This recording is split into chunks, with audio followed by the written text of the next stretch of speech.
64 లక్షల జీవకణాలు అత్యంత వేగంగా తల్లిలోకి ప్రవేశిస్తే అందులో ఒకే ఒక్క జీవకణం మాత్రమే తల్లి గర్భంలోకి ప్రవేశిస్తుంది.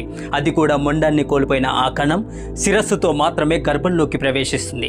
గర్భంలోకి ప్రవేశించిన తర్వాత కేవలం 24 గంటల్లో అండాన్ని పట్టుకొని బ్రతకకపోతే ముక్కలై బయటికి వచ్చేస్తుంది. అదొక పోరాటమే కదా, ఏమంటారు? కాదంటారా?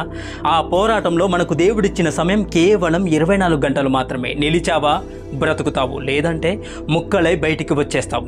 అలా రూపం లేకుండా వెళ్ళిన కణం రూపాంతరం చెంది రూపాన్ని పొందుతుంది.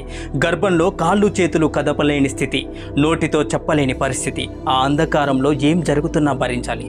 క్రమంగా దేహం పెరుగుతుంది, దేహం మీద మోహం పెరుగుతుంది. గర్భంలో ఈ దేహం నేనే అంటాం, కానీ ఎలా? నీ దేహంలో ఏ భాగం నీ మాట వింటున్నప్పుడు? ఏ భాగము వినదు. వినాలి అని ప్రయత్నిస్తే మొదటికే మోసం వస్తుంది. చిన్నప్పుడు 2 అడుగులుగా ఉన్న దేహం క్రమంగా